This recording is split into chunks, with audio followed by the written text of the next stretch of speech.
بسم الله الرحمن الرحيم أيها الذين آمنوا ادخلوا في السلم كافة ولا تتبعوا خطوات الشيطان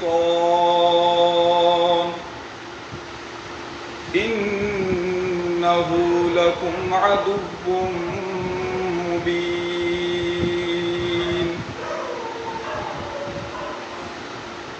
صدق الله العظيم وصدق رسوله النبي الكريم ونحن على ذلك لمن الشاهدين والشاكرين والحمد لله رب العالمين اللهم صل على سيدنا ومولانا محمد وعلى آل سيدنا ومولانا محمد وبارك وسلم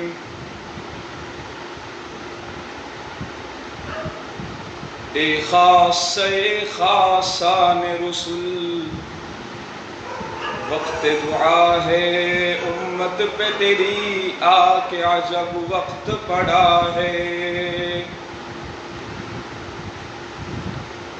سبحان ربک رب العزت عما یصفون وسلام علی المرسلین والحمد للہ رب العالمین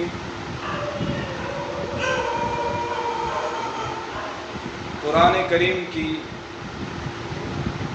جس آیت کی میں نے تلاوت کی ہے یہ در حقیقت ایک صحابی رسول صلی اللہ علیہ وسلم جس کا نام حضرت عبداللہ ابن سلام رضی اللہ تعالیٰ عنہ ہے ان کی شان میں نازل ہے۔ یہ صحابی حضرت عبداللہ ابن سلام رضی اللہ تعالیٰ عنہ ہے، یہود کے بہت بڑے عالم تھے، زبردست عالم تھے، توریت کا زبردست علم ان کے پاس تھا۔ نبی پاک صلی اللہ علیہ وسلم جب ہجرت فرما کر مدینہ المنورہ زادہ اللہ شرف و کرامہ میں جب تشریف لائے تو حضرت عبداللہ ابن سلام رضی اللہ تعالیٰ عنہ نے چونکہ ویسے بھی نبی پاک صلی اللہ علیہ وسلم کے نبوت کی کچھ نشانیاں پڑھی تھی، ان کے علم میں تھی، تو جیسے ہی حضور نبی پاک صلی اللہ علیہ وسلم کے چہرے انور کو دیکھا تو جٹ سے ان کی زبان سے یہ الفاظ نکلے کہ ان هذا الوجه ليس بكذب، یہ چہرہ جھوٹا نہیں ہے، یہ بالکل سچے پیغمبر ہے۔ اللہ کے نبی صلی اللہ علیہ وسلم کا چہرے انور کو دیکھ کر فوراً بھانپ لیا کہ یہ سچے پیغمبر ہے، اور اسلام قبول کر لیا، مسلمان ہو گئے۔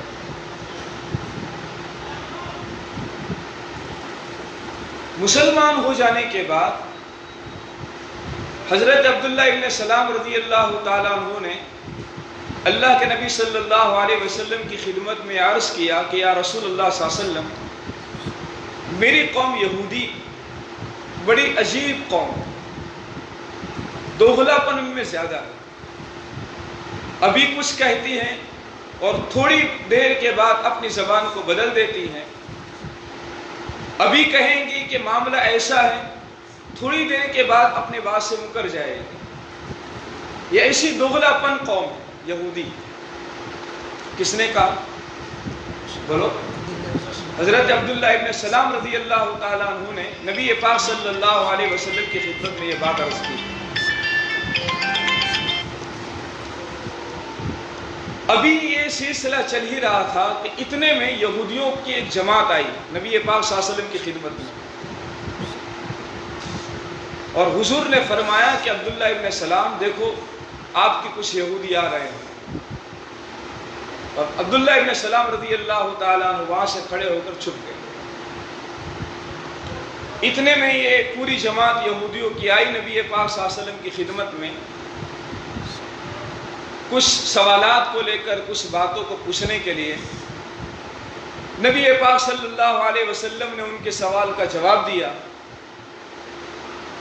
پھر حضور نے فرمایا کہ عبداللہ ابن سلام تم میں کیسے انسان؟ عبداللہ ابن سلام، دھیان توجہ کے ساتھ سننا، ادھر آ جاؤ، قریب میں آ جاؤ، ماشاءاللہ۔ کیا سوال کیا؟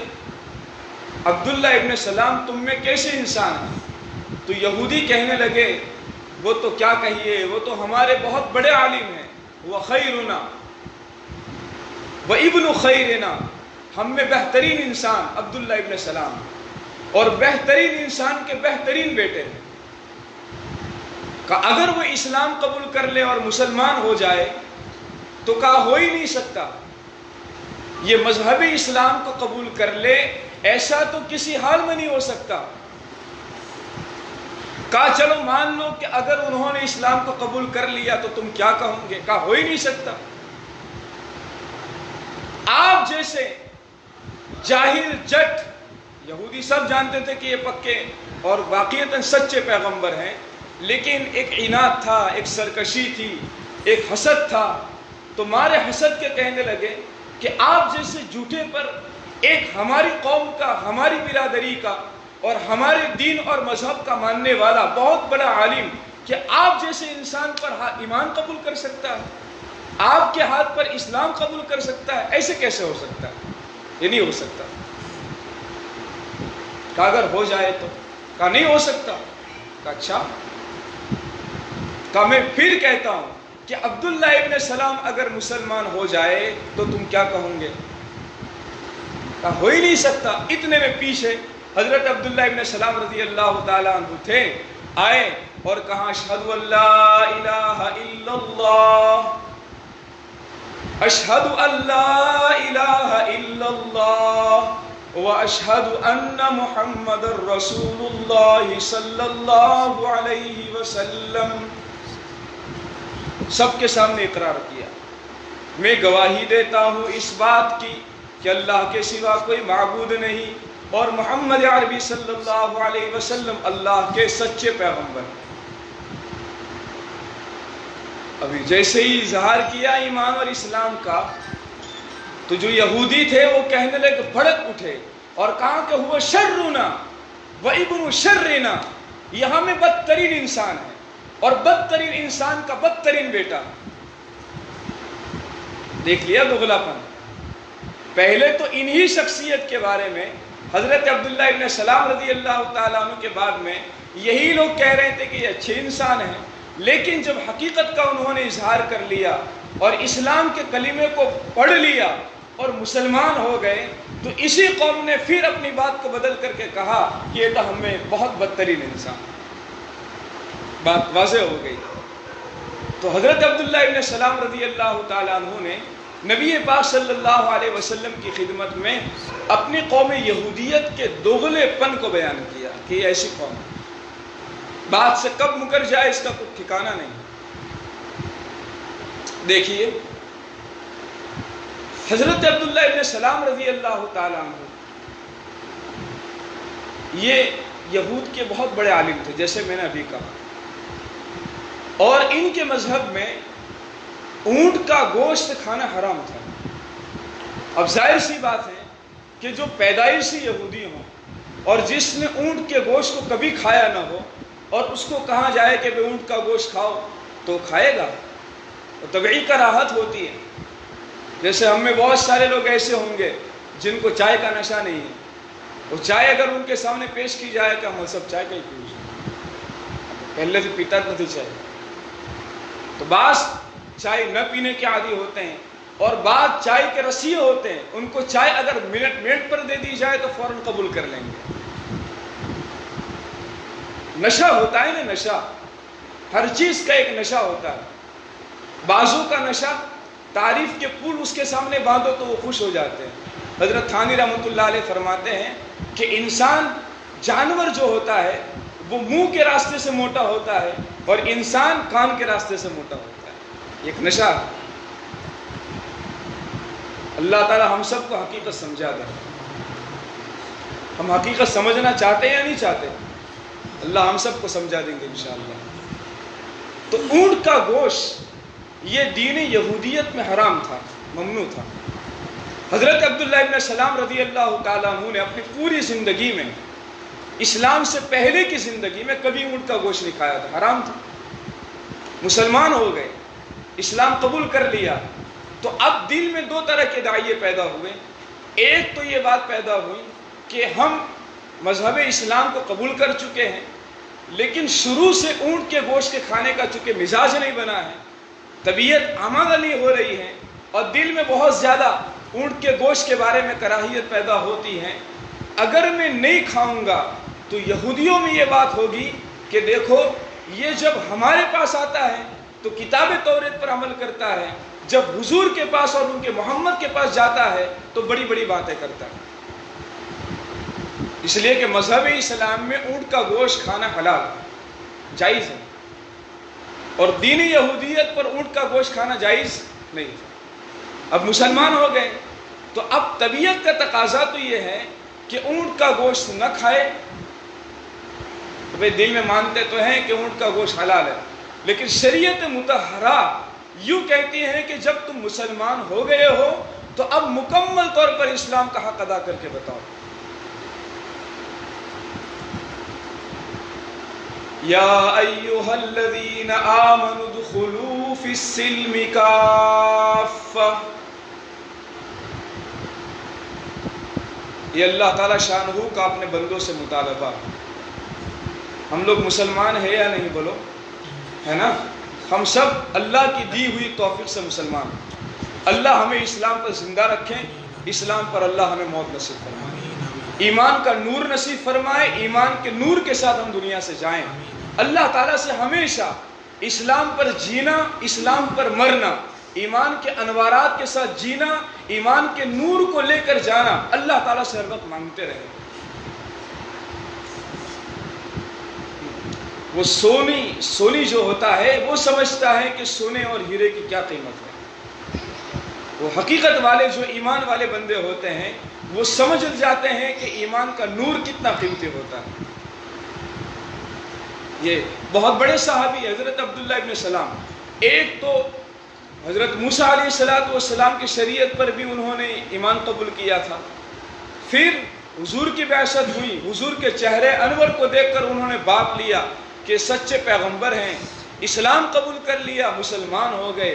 پہلے یہودی تھے، پھر بعد میں مسلمان ہو گئے. بہت سارے تقاضے ان کے ایسے تھے کہ جس کو انہوں نے کبھی کیا نہیں تھا. اب اسلام قبول کر لینے کے بعد اب مذہب اسلام ان کو کہتا ہے کہ تم کو یہ عمل کرنا ہے. تو انہوں نے دل میں سوچا کہ دل میں تو ہم اس اونٹ کے گوشت کو حلال سمجھتے ہیں، لیکن چونکہ طبیعت کا تقاضا ایسا ہے کہ آج تک اونٹ کے گوشت کو چونکہ کھایا نہیں ہے، اس لیے اگر نہ کھائیں تب بھی چلے. تو قرآن کریم میں اللہ تعالیٰ شانہ نے ان کو اس غلطی پر متنبہ فرمایا اور کہا کہ نہیں، اسلام میں جب تم داخل ہو گئے ہو تو مکمل طور پر اسلام میں داخل ہو جاؤ. ایک بات یاد رکھو، قرآن کریم میں اللہ تعالیٰ شانہ نے آگے فرمایا ہے کہ شیطان کی نقش قدم کی پیروی مت کرو. کس کی؟ بولو. شیطان کے نقش قدم کی اتباع نہ کرو، اس کی پیروی نہ کرو، اس کے پیچھے مت چلو. کیوں؟ اس کی وجہ اللہ تعالیٰ نے خود بتائی ہے. اِنَّهُ لَكُمْ عَدُوٌّ مُّبِينٌ. یہ تمہارا کھلا ہوا دشمن ہے. جیسے ایک دوست ہوتا ہے نا، آپ میرے دوست ہو، میں نے کہا دیکھو فلانے سے مت ملنا، اس لیے کہ وہ تمہارا دشمن ہے. تو یہ صحیح بات ہے. یہ اللہ تعالیٰ ایمان والوں کا دوست ہے، اور اللہ تعالیٰ شانہ اپنے ایمان والے دوستوں سے کہتا ہے کہ وہ شیطان تمہارا کھلا ہوا دشمن ہے، تم ان کی اتباع مت کرنا، ان کے نقش قدم پر مت چلنا، ان کے کہنے پر مت چلنا. جو شخص بھی شیطان کے نقش قدم پر چلے گا، اس کی اتباع کرے گا، یقیناً خسارے اور نقصان کے سوا کچھ بھی نہیں ہوگا. یہ اللہ تعالیٰ شانہ نے قرآن کریم میں اس کو بیان فرما دیا۔ اب شیطان کیا کرتا ہے معلوم ہے؟ شیطان ایمان والوں کے پاس، مسلمانوں کے پاس جا کر ان کو کفر کی دعوت نہیں دیتا، ان کو اسلام سے نکل جانے کی دعوت نہیں دیتا، ان کو مرتد ہو جانے کی دعوت نہیں دیتا۔ شیطان کی دعوت ایسی چیزوں کی ہوتی ہے کہ جس چیز پر عمل کرنے کی وجہ سے اگرچہ انسان کافر اور مشرک نہیں ہوتا، لیکن اس چیز پر عمل کرنے کی وجہ سے کفر اور شرک کے قریب چلا جاتا ہے۔ سمجھتے میری بات؟ شیطان کبھی یہ نہیں کہے گا کافر ہو جا، شیطان کبھی یہ نہیں کہے گا مشرک ہو جا، شیطان کبھی یہ نہیں کہے گا کہ فلاں ہو جا، بلکہ شیطان ایسی بات سجائے گا اور ایسی راہ پر لے جانے کی کوشش کرے گا کہ اس راہ پر اور اس راستے پر چلنے کی وجہ سے ممکن ہے، قوی اندیشہ ہے اس بات کا کہ آدمی کافر ہو جائے۔ اللہ ہم سب کی حفاظت کرتا ہے۔ کفر پر جانا کون پسند کرتا ہے؟ تو پسند کرتا ہے؟ بولو۔ اللہ تعالی ہماری حفاظت فرمائے۔ یہ کفر کی نحوست اور ایمان کی برکت اس کا احساس مرنے کے بعد ہوگا۔ کب ہوگا؟ بولو۔ مرنے کے بعد۔ یہ کفر کتنی خطرناک چیز ہے اور ایمان کتنی بہترین چیز ہے۔ اللہ تعالیٰ شانہ نے ہمیں نصیب فرمایا ہے، کہیں ایسا نہ ہو کہ ایسے کام شیطان کے ذریعے سے ہم کر لیں جس کی بنیاد پر ہم کفر کے راستے پر چل پڑیں۔ اس لیے بہت ساری ایسی باتیں شیطان سجاتا ہے کہ جب اس راہ پر اور اس راستے پر جب آدمی چل پڑتا ہے تو آہستہ آہستہ اس کا کنیکشن اور اس کا ربط اور اس کا تعلق دین ایمان سے ختم ہوتا جاتا ہے۔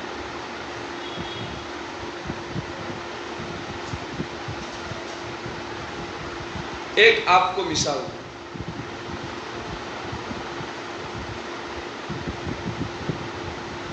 جیسے کہ بد نظری، یہ بڑا خطرناک گناہ، بد نظری یعنی پرائی اجنبی عورت پر غلط نظر دوڑا۔ اس کے جسمانی نقصان تو ہے ہی ہے، روحانی خطرناک نقصان ہے۔ اللہ ہم سب کی حفاظت کرے۔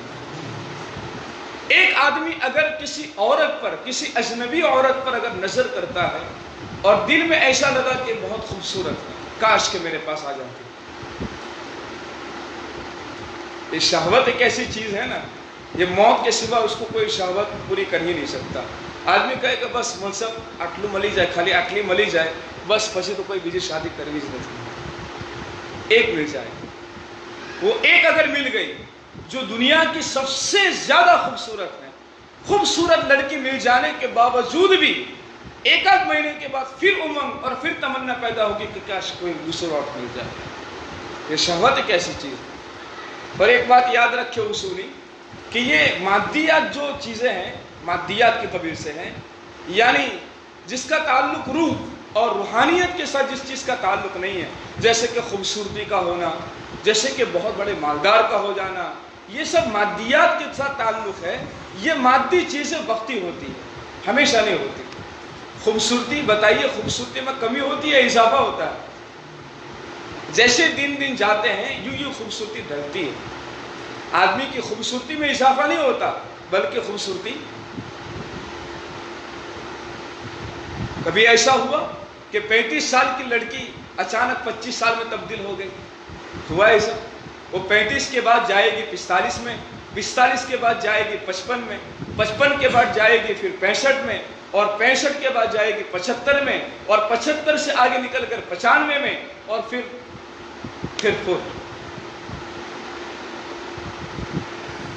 اس لیے ہمیشہ یاد رکھیں کہ مادیات کے چکر میں اللہ تعالی ہمیں نہ پھنسائے۔ وقتی فائدے کے خاطر ہم بہت بڑے نقصان کو اپنے اوپر نہ اٹھانے دیں، وقتی فائدے کے خاطر۔ جیسے کہ مال کا کمانا ایک وقتی چیز ہے، مال ہمیشہ نہیں رہتا ہے انسان کے پاس، وہ ختم ہو جاتا ہے۔ اسی طرح شہوت کا پورا کرنا یہ بھی ہمیشہ نہیں رہتا بلکہ ختم ہو جاتا ہے۔ تو شہوت، مال کی بہتات، عزت، یہ وہ ساری مادی چیزیں ہیں جو ہمیشہ نہیں رہتی، وہ ختم ہو جاتی. اس کا تعلق دنیا کے ساتھ ہے. کس کے ساتھ ہے؟ عجیب بات مولانا جلال الدین رومی رحمۃ اللہ علیہ نے عجیب بات ارشاد فرمائی کہ دنیا جو ہے نا، دنیا دار الغرور ہے، دھوکے کا گھر. اور اس کو اپنے شعر میں بیان فرمایا کہ کو کشت پارا سپس یوم العبور ذالتب شد خاکرا دار الغرور. اللہ تعالیٰ شانہ نے اس دنیا کا نام کیا رکھا؟ دار الغرور رکھا، دھوکے کا گھر. یہ دھوکے کا گھر. پھر مولانا جلال الدین رومی رحمۃ اللہ علیہ نے سوال کیا کہ دنیا دار الغرور کیوں ہے، اس کو دھوکے کا گھر کیوں کہا؟ تو فرمایا کہ کو کشت پارا سپس یوم العبور ذالتب شد خاکرا دار الغرور. کہ جب آدمی کا انتقال ہو جاتا ہے اور جب دنیا سے جب جاتا ہے اور قبر میں اس کو لٹاتے ہیں تو یہ مردہ اپنی زبان سے تو کچھ نہیں کہتا، لیکن وہ اپنی حالت سے دفنانے والوں کو یوں کہتا ہے کہ اے دفنانے والوں، ہم دنیا میں تمہارے ساتھ رہے، ہمارا کھانا پینا اٹھنا بیٹھنا رہنا سہنا سب تمہارے ساتھ رہا، اب میں اکیلے اس قبر میں چل رہا ہوں تو تم بھی ہمارے ساتھ آؤ قبر میں. تو کہا تھا نہیں بابا، ہم زندگی میں ہم تمہارے ساتھ رہے لیکن موت میں ہم تمہارے ساتھ نہیں آ سکتے. یہ معاملہ دنیا کا ہے. جب دنیا ختم ہو گئی، موت آ گئی، ہم تمہارا ساتھ نہیں نبھا سکتے. کہ لوگ اپنے پیر کو کھینچ لیتے ہیں. کو کشت پارا سپس یوم العبور ذالتب شد خاکرا دار الغرور. اسی وجہ سے اللہ تعالیٰ نے اس مٹی کا نام دار الغرور رکھا. یہ دھوکے کا گھر ہے. یہاں کی ہر چیز فانی، یہاں کا عیش بھی فانی، یہاں کی لذتیں بھی فانی ہیں، یہاں کا مال بھی فانی ہے. میں یہاں مدرسے میں یہاں لیبل لگا ہوا ہے مدرسہ صدیقیہ. اس کا مطلب کیا ہوگا کہ یہ کسی کا گھر ہو سکتا ہے؟ بولو. یہ کسی کی آفس ہو سکتی ہے؟ نہیں. یہ کوئی دکان ہو سکتی ہے؟ نہیں. لیبل بتا دیتا ہے کہ اندر کی حقیقت کیا ہے. اللہ تعالیٰ شانہ نے فرمایا کہ دنیا دار الغرور ہے، تو اس دنیا میں جتنی بھی چیز ہوگی وہ سب کا سب دھوکا ہوگا. سمجھ رہے ہیں؟ اللہ تعالیٰ ہم سب کو اس دھوکے سے نکال دے، اس دھوکے سے اللہ تعالیٰ ہم سب کو فارغ کر دے. تو فرمایا کو کشت پارا سپس یوم العبور ذالتب شد خاکرا دار الغرور. اسی وجہ سے اللہ تعالیٰ نے اس مٹی کا نام دار الغرور رکھا ہے، دھوکے کا گھر.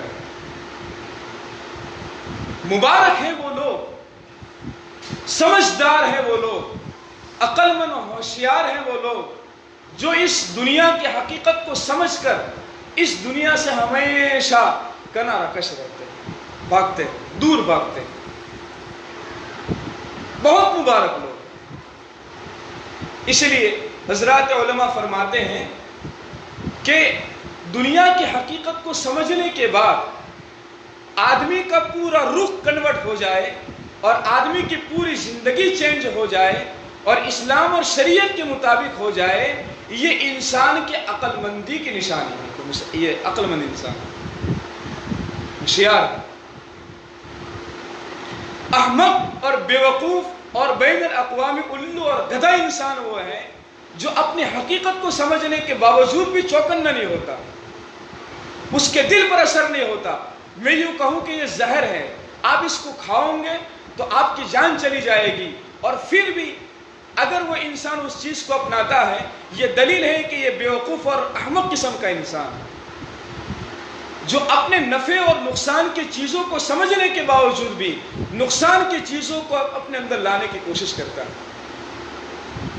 یاد رکھیں، یہ گناہ چاہے گناہ کوئی بھی ہو، جھوٹ یہ بھی ایک گناہ ہے، بدنظری کرنا یہ بہت بڑا گناہ ہے، زنا کرنا بہت بڑا گناہ ہے، چوری کرنا بہت بڑا گناہ ہے، اور جوا کھیلنا بہت بڑا گناہ ہے، شراب پینا بہت بڑا گناہ ہے، اور اسی طرح کسی کے حق کو لوٹ لینا یہ بہت بڑا گناہ ہے.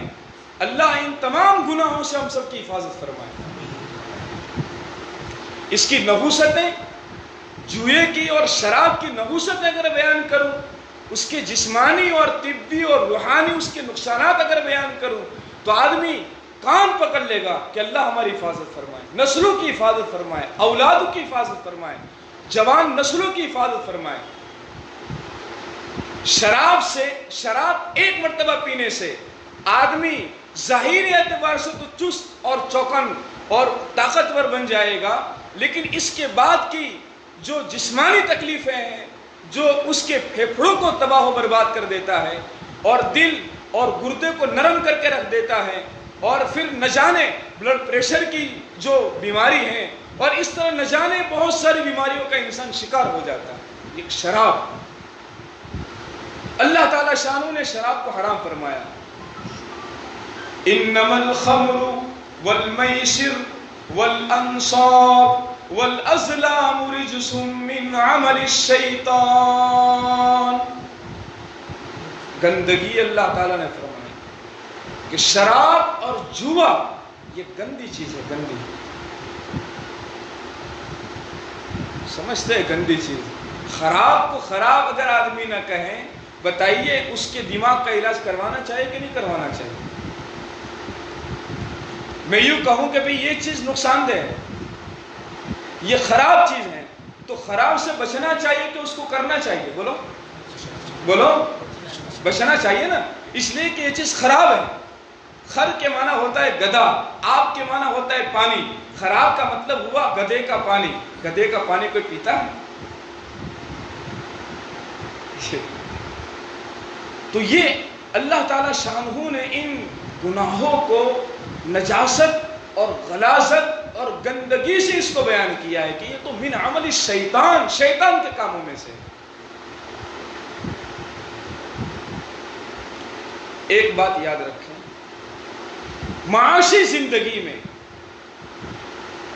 کاروبار میں، تجارت میں، گھریلو زندگی میں، سنسار والی زندگی میں تباہ کاریاں اور بربادیاں جو آتی ہیں وہ گناہوں کا اثر ہوتا ہے۔ کس کا اثر ہوتا ہے؟ بولو۔ ایک ایگزامپل دوں، میرے موبائل میں ابھی فولڈ ہو گیا ظہر کے بعد سے، میں نے سوچا کہ ایسا کیوں ہوا، بہت سوچا، سوچنے کے بعد مغرب کی نماز کے بعد میرے دل میں احساس ہوا کہ آج قرآن کریم کی تلاوت جو مجھے کرنی چاہیے تھی وہ میں نے نہیں، وہ چھوٹ گئی، نقصان ہوا، 150 کا نقصان ہو گیا۔ معمولات پر پابندی کرنے سے دنیا بھی اللہ تعالیٰ اجاڑتے نہیں ہیں بلکہ آباد ہو جاتی ہے۔ یہ نیکیوں کی خاصیت ہے، نیکی کی خاصیت ہے، تقوی کی خاصیت ہے، پرہیزگاری کی خاصیت ہے۔ سب سے پہلی چیز نیکی اور تقوی پر اور گناہوں سے اپنے آپ کو بچانے پر سب سے پہلا فائدہ یہ ہوتا ہے کہ اللہ تعالیٰ دل میں چین اور سکون کو پیدا کر دیتے ہیں۔ اس کو پیدا کرتے ہیں، چین سکون پیدا کرتے ہیں۔ اب بہت سارے لوگوں میں سوال پیدا ہوتا ہے کہ مولوی صاحب بہت کوشش کرتے ہیں چھوڑنے کی، لیکن بس اب ایسی ظالم لگی ہیں جو چھوڑنے کے باوجود بھی چھوٹتی نہیں۔ نشہ ہوتا ہے نا، نشہ، ایک بات یاد رکھو، ہمارے لیے چھوڑنا بہت مشکل ہے، اللہ کے لیے چھوڑوانا بہت آسان ہے۔ کسی چیز کی جب لت پڑ جاتی ہے نا، لت، بعضوں کو ننگی فلم دیکھنے کی لت پڑ جاتی ہے، جب تک دیکھتے نہیں ہے تب تک چین نہیں آتا، ان کو نیند ہی نہیں آتی راتوں کو۔ بعضوں کو بازار میں جانے کے بعد بدنظری کی لت پڑی ہوئی ہوتی ہے، جب تک نوجوان لڑکیوں کو دیکھتے نہیں ہیں ان کا سینہ نہیں بھرتا، لت پڑ جاتی۔ بعضوں کو ورک شاپ دیکھنے کی لت پڑ جاتی، بعضوں کو کوئی نہ کوئی گناہ ہوتا ہے جس کی لت پڑ جاتی، آدمی چھوڑنا چاہتا ہے نہیں چھوٹتا، بہت کوشش کرتا ہے۔ ایک نوجوان بچہ میرے پاس آیا رمضان میں، ظہر کی نماز سے ابھی تفسیر کر کے میں بیٹھا ہی تھا، مسجد کے باہر اس نے آواز لگائی، مولوی صاحب آپ کا کام ہے۔ تو میں نے کہا آپ اندر آ جاؤ، کہا میں اندر نہیں آ سکتا ہوں، آپ آ جاؤ باہر۔ تو میں باہر گیا، میں نے اس کی حلیوں کو دیکھ کر سمجھ لیا کہ یہ عشق مجازی کا شکار ہے۔ تو میں نے ڈائریکٹ اس کو کہا کوئی لفڑا کیا ہے تو نے؟ کہا اسی لیے تو میں آیا ہوں۔ کہ جب سے میں نے یہ غلط تعلق اس لڑکی کے ساتھ میں نے کیے ہیں، تب سے میرے دل میں چین نہیں ہے، بس اب چین پیدا کر دو۔ میں نے کہا چین کا خزانہ میرے پاس نہیں ہے، سکون میرے پاس نہیں ہے، علاج بتاتا ہوں سکون حاصل کرنے کا، کرے گا؟ کہا بالکل، جو بھی ہو میں سب کرنے کے لیے تیار ہوں۔ یاد رکھیں، جب آدمی کی نظر کسی اجنبیہ عورت کی طرف پڑ جاتی ہے اور اس کی پڑ جاتی ہے تو اللہ تعالیٰ کی طرف سے گویا لعنت برستی ہے، دیکھنے والے پر بھی اور جس کو دیکھا جاتا ہے اس پر۔ لعن اللہ الناظر والمنظور الیہ، وہ اللہ کی لعنت میں ہوتا ہے، اللہ تعالیٰ کی رحمت سے دور ہو جاتا ہے۔ اور جو بندہ اللہ تعالیٰ کی رحمت سے دور ہو گیا، بتائیے اس بندے کے دل میں کبھی سکون پیدا ہو سکتا ہے؟ بولو، چین آ سکتا ہے؟ اس لیے کہ اللہ تعالیٰ کی رحمت سے دور ہو گیا کہ نکل جائے یہاں سے، میری رحمت کا کوئی حصہ تجھے نہیں ملے گا۔ اللہ ہماری حفاظت فرمائے۔ میں نے کہا ایک راستہ ہے۔ کہا وہ کیا راستہ ہے؟ میں بالکل سب کچھ کرنے کے لیے تیار ہوں۔ میں نے کہا کہ ایک کام کرو، رات کو ہمارے یہاں ذکر کی مجلس ہوتی ہے، آپ یہاں میرے بازو میں آ کر بیٹھا کرو۔ چنانچہ اس نے بیٹھنا شروع کیا۔ اللہ تعالیٰ کے نام کی برکت، یہاں ادھر متوجہ رہے، اللہ تعالیٰ کے نام کی برکت ایک ایسی عجیب و غریب چیز ہے کہ چاہے دل کتنا ہی گندا کیوں نہ ہو، لیکن جب دل پر اللہ تعالیٰ کے نام کی جب رٹ اور اس کی زبان پر اور اس کے انوارات کی جب بارش دل پر ہوتی ہے تو دل میں نورانیت پیدا ہوتی ہے۔ کیا پیدا ہوتی ہے؟ دل میں نورانیت۔ ہفتے تک وہ مسلسل میرے پاس بیٹھا رہا، اللہ تعالیٰ کے فضل سے دل میں کچھ نورانیت محسوس ہوئی اور کہا کہ اب کچھ سکون ہونے لگا۔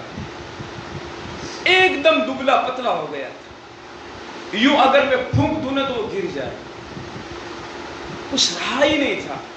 ٹینشن میں، کہا تجھے کھانا اچھا نہیں لگتا؟ کہا نہیں لگتا۔ نیند نہیں آتی؟ کہا نہیں آتی۔ گیس ہوتا ہے؟ کہا ہوتا ہے۔ بہت ساری بیماریاں جو میں نے اس سے پوچھی وہ ساری اس نے بتائی۔ کہا آپ جو کہہ رہے ہیں وہ سب میرے اندر موجود ہے، یہ گناہوں کی نحوست ہے۔ تو ہم سب سے پہلے آج کی اس محفل میں ہم ہمت اور حوصلے سے کام لیں اور توبہ کریں اور وعدہ کریں کہ انشاءاللہ العزیز آج سے ہم بد نظری نہیں کریں گے انشاءاللہ۔ اللہ ہم سب کی حفاظت فرمائیں گے۔ نہ دیکھیں گے نہ دیکھیں گے انہیں ہرگز نہ دیکھیں گے، نہ دیکھیں گے نہ دیکھیں گے انہیں ہرگز نہ دیکھیں گے، جنہیں دیکھنے سے دوستو رب میرا ناراض ہوتا ہے۔ بد نظری کا پہلا اثر یہ ہوتا ہے کہ دل سے سکون غارت ہو جاتا ہے، دل بے چین ہو جاتا ہے۔ یہ گناہوں کی نحوست ہے۔ تو سب سے پہلے ہمیں ایک تو نمبر ایک ہمت سے کام لینے کی ضرورت ہے۔ کس سے کام لینے کی ضرورت ہے؟ بولو، ہمت مردہ مدد۔ آدمی کو لت پڑ جاتی ہے گناہوں کی۔ بعض لوگ ایسے ہوتے ہیں جو شراب چھوڑنا چاہتے ہیں لیکن شراب کے چھوڑنے کی کوئی شکل نہیں ہے، ہار چکے ہیں، ہمت کو ہار چکے ہیں اور مات دے گی ہمت کو انہوں نے، گویا کہ اب نہیں ہو سکتا ہے، اب شراب کسی حال میں نہیں چھوڑ سکتی۔ دیکھیے، آدمی معمولی اگر ہمت کر لیں تو اللہ تعالیٰ کی طرف سے مدد اور نصرت شروع ہو جاتی ہے۔ میں آپ کو ایک واقعہ سناؤں، بہت بڑے شرابی کا، اور اتنا زبردست شرابی تھا، ہم کو ایسا لگ رہا تھا کہ یہ شراب کبھی نہیں چھوڑے گا۔ حضرت تھانوی رحمۃ اللہ علیہ کے زمانے میں ایک شراب شاعر تھے، جگر مراد آبادی، بہت شراب پیتے تھے، اتنی شراب پیتے تھے، کتابوں میں لکھا ہے کہ لوگ مشاعرے میں ان کو اٹھا کر کے لے جاتے تھے، چل بھی نہیں سکتے تھے، اتنی زبردست شراب پیتے تھے، بہت زیادہ شراب کے بہت عادی تھے۔ تو اس زمانے میں حضرت خواجہ عزیز الحسن مجذوب رحمۃ اللہ علیہ، جو حضرت تھانوی رحمۃ اللہ علیہ کے خلفاء میں سے تھے، بڑے نیک صفت انسان، اللہ والے تھے، اور ان کا جگر صاحب کا کنیکشن ربط ہوتا تھا، اور یہ خواجہ صاحب جو تھے وہ سرکاری ملازم تھے، بہت بڑی تنخواہ رکھتے تھے، اور سرکاری بہت بڑے عہدے پر یہ فائز تھے. تو جگر صاحب نے کہا کہ خواجہ صاحب یہ آپ کا لباس کیسے چینج ہو گیا؟ آپ تو شوٹ بوٹ میں رہنے والے، یہ لباس آپ کا کس نے بدل دیا؟ کہا بھئی تھانہ بھون میں گیا تھا حضرت تھانی رحمۃ اللہ علیہ کے پاس، وہاں ان سے ان کی صحبت میں بیٹھا، اللہ تعالیٰ کی طرف سے نظام بن گیا اور میرا پورا لباس چینج ہو گیا. کہا مجھے بھی لے چلو، مجھے بھی لے چلو. خواجہ صاحب نے کہا کہ جگر صاحب آپ تو شراب بہت پیتے ہیں، سب سے پہلے تو شراب چھوڑنی پڑے گی آپ کو. کہا بھئی دیکھو شراب تو نہیں چھوڑ سکتا. کہا بھئی چلو ابھی جاتا ہوں، حضرت سے اجازت لو، اگر حضرت کہیں گے تو انشاءاللہ اپنے جائیں گے. اور شعراء جو ہوتے ہیں نا بہت مشہور ہوتے ہیں، سب لوگ جانتے ہیں. خواجہ صاحب حضرت تھانی رحمۃ اللہ علیہ کے پاس گئے اور کہا کہ حضرت جگر صاحب آنے کا کہہ رہے تھے، لیکن چونکہ وہ شراب بہت زیادہ پیتے تھے اس لیے میں نے ان کو منع کر دیا. کہا منع کیوں کیا؟ یہاں تو ایسے لوگ آتے ہیں جو شراب ہی چھوڑ دیتے ہیں. کہا ان کو جب آئندہ جب آؤ تو میرا سلام بھی کہنا اور کہنا کہ حضرت آپ کو یاد کر رہے تھے. خواجہ صاحب گئے واپس. جگر صاحب کی دوبارہ ملاقات ہوئی تو جگر صاحب سے کہنے لگے کہ حضرت بہت یاد فرما رہے تھے اور حضرت نے کہا کہ حضرت نے آپ کو بلایا بھی ہے. کہا اچھا. کہا لیکن شراب ساتھ میں ہوگی. کہا کوئی بات نہیں. تو 2 بوتل شراب لے کر جگر صاحب پہنچے. کتنی بوتل؟ 2 بوتل. حضرت تھانی رحمۃ اللہ علیہ نے ایک خادم سے کہا، نوکر سے کہا جاؤ میرے کمرے میں جگر صاحب کی چارپائی لگا دو اور جگر صاحب کو کہو کہ وہاں آرام کرے. جگر صاحب گئے اور یہ بھی کہہ دیا حضرت کی طرف سے کہ اگر ان کو شراب کا تقاضا ہو تو وہاں پر دم مارا کرے، کوئی آئے گا نہیں. ویسے بھی بڑوں میں حکمت بہت عجیب و غریب ہوتی ہے، ہم لوگ ہوں گے تو فوراً حرام کے فتوے لگا دیں گے. جگر صاحب کو کہا کہ ان کو اگر دم مارنا ہو تو کہو وہاں مارنا. جگر صاحب جب کمرے میں گئے بوتل نکالی، لیکن دل میں خیال آیا کہ میں ایک متبرک اور ایک اللہ کے نیک بندے کے کمرے میں آیا ہوں، یہاں پر میں گناہ کا کام کروں؟ کیسے ہو سکتا ہے؟ چلو کہیں موقع مل جائے گا تو کر لیں گے. اتنے میں رات ہو گئی. حضرت تشریف لائے کمرے میں اور جگر صاحب کی چارپائی کے ساتھ حضرت کی چارپائی تھی. صبح میں اٹھ گئے 3 بجے حضرت تو اٹھ گئے اور دیکھا کہ بالکل مسجد میں ایک نورانی ماحول پیدا ہو گیا. لوگ نمازوں میں مشغول ہیں، کوئی ذکر و تلاوت میں مشغول ہے، کوئی دعاؤں کا اہتمام کر رہا ہے، کوئی دعاؤں میں گڑ گڑا رہا ہے، کوئی لا الہ الا اللہ کی ضربیں مار رہا ہے. جگر صاحب کی آنکھ کھل گئی تو دیکھا کہ عجیب و غریب بالکل سما بنا ہوا ہے نور کا.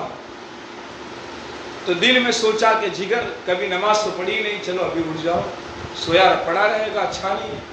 تو جگر صاحب کہتے ہیں کہ میں نے اٹھا اور میں نے وضو کیا اور وضو کرنے کے بعد ٹوٹی پھوٹی یہ میری زندگی کی سب سے پہلی تہجد کی نماز تھی.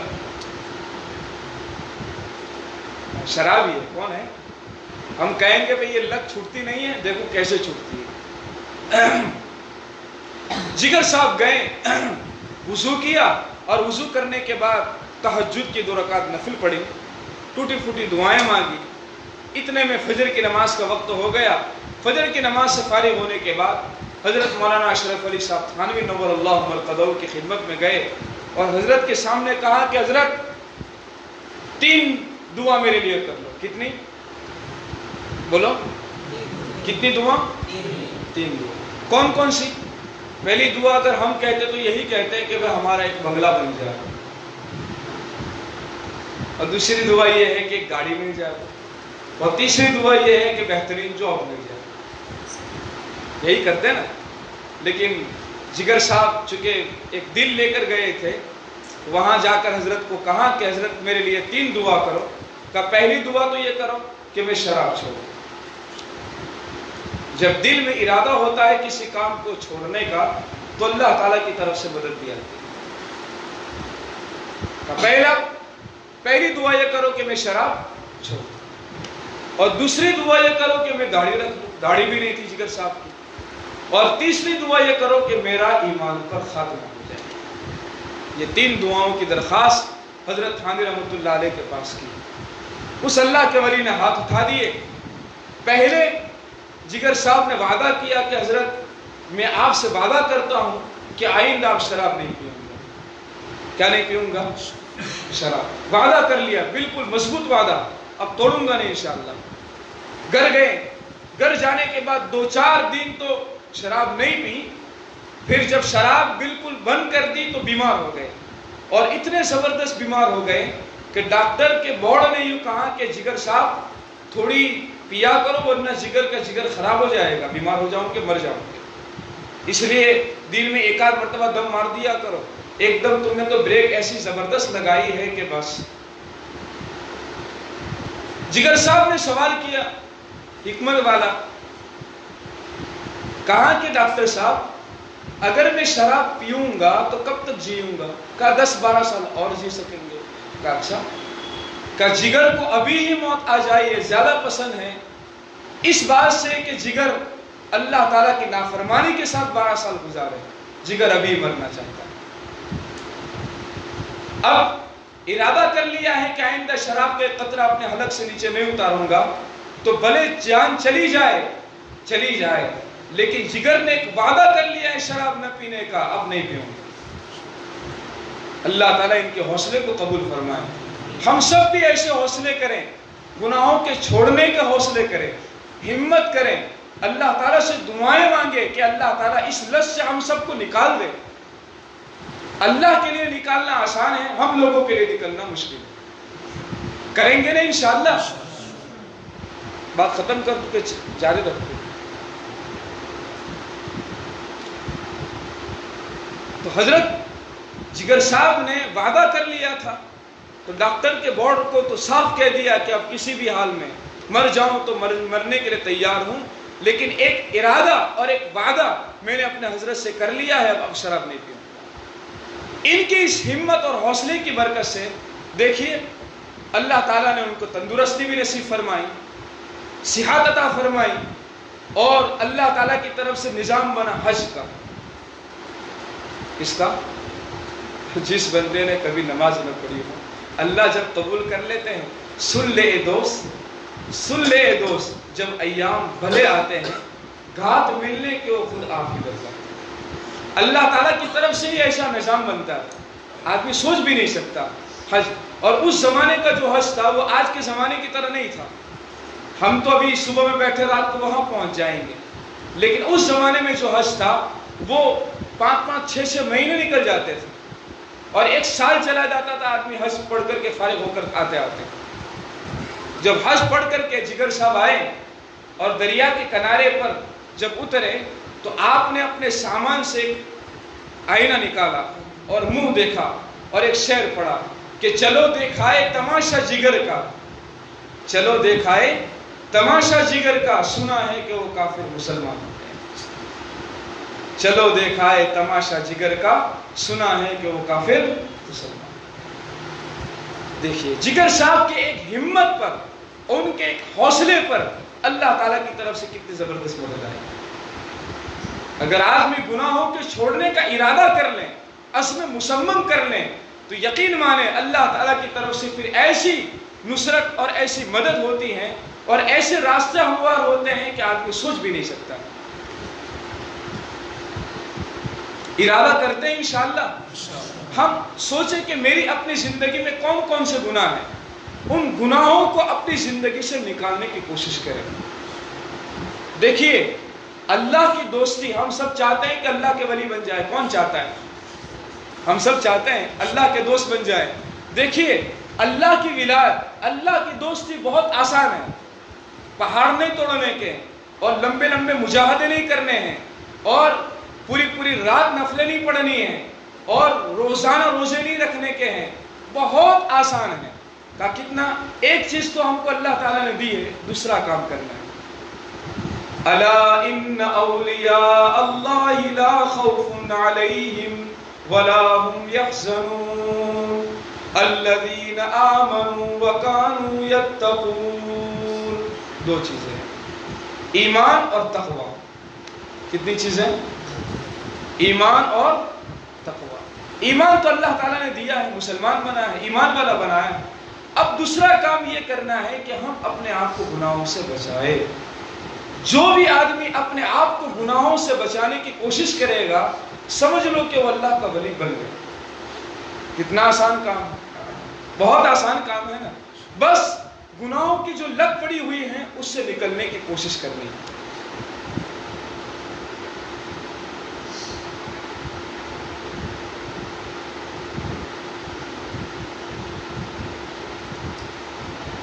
نوریا بنوریا میجاد بن، ناریا بناریا میجاد بن. نور والے نور والوں کی طرف جاتے ہیں، آگ والے آگ والے کی طرف. ہم نور والے ہیں. کون سے ہیں؟ نور والوں کے پاس جاؤ. کس کے پاس جاؤ؟ نور والوں کے پاس جاؤ. نار شہوت چے کشد نور خدا، نار شہوت چے کشد نور خدا. شہوت کی آگ اللہ کا نور ہی بجھا سکتا ہے. کون بجھا سکتا ہے؟ شہوت کی آگ، خواہشات کی آگ، لذت کی آگ، یہ اللہ کا نور بجھائے. ہم کوشش کریں. آج کی اس رات، مبارک رات بھی آ رہی ہے، شب برات آ رہی ہے، شب برات بھی آ رہی ہے. اتوار کے دن غروب آفتاب کے بعد سے شروع ہوگی اور سوموار کی صبح صادق سے پہلے رہے گی، پھر ختم ہو جائے گی. تو 15 شعبان کی رات جس کو کہتے ہیں، اس میں اللہ سب کی مغفرت فرمائیں گے، سب پر اپنی رحمت کے ساتھ متوجہ ہوں گے. لیکن چند طرح کے ایسے لوگ ہیں جن کی طرف اللہ تعالیٰ نظر رحمت نہیں فرمائیں گے، اللہ ان کو معاف نہیں فرمائیں گے. ان میں پہلا کون سا؟ قاتل. پہلا تو مشرک ہے. نمبر 2 قاتل، مشرک شرک کرنے والا. نمبر 2 قاتل، ناحق طور پر کسی کو قتل کر دینے والا. نمبر 3 شرابی، شراب پینے والا. نمبر 4 والدین کا نافرمان، والدین کی نافرمانی کرنے والا. نمبر 5 مشاحن، یعنی کینہ اور کپٹ رکھنے والا، دشمنی رکھنے والا. اور چھٹا خودکشی کرنے والا. یہ 6 طرح کے وہ لوگ ہیں کہ اللہ تعالیٰ ان کو معاف نہیں فرمائے، اپنی رحمت کا حصہ ان کو نہیں دیں گے. یہ کتنے محروم القسمت لوگ ہیں. اللہ تعالیٰ ہم سب کی حفاظت فرمائے. تو آج سے ہم توبہ کریں، ارادہ کریں کہ جو گناہ ہمارے اپنے اندر موجود ہیں، یہ گناہ ہماری زندگی سے نکل جائے. خاص طور پر شراب کا گناہ اور جوئے کا. حرام کھانا بہت بڑی زبردست نحوست ہے. یہ اتنی خطرناک نحوست ہے کہ آدمی کی زندگی تو برباد ہو ہی جاتی ہے، لیکن آنے والی نسل بھی اس کی تباہ و برباد ہو جاتی ہے. اللہ ہم سب کی حفاظت کرتا ہے. اللہ تعالیٰ ان ٹوٹی پھوٹی باتوں پر عمل کرنے کی توفیق نصیب فرمائے. یہ دعا عظمت و ارجو اللہ جہاں آمین. بات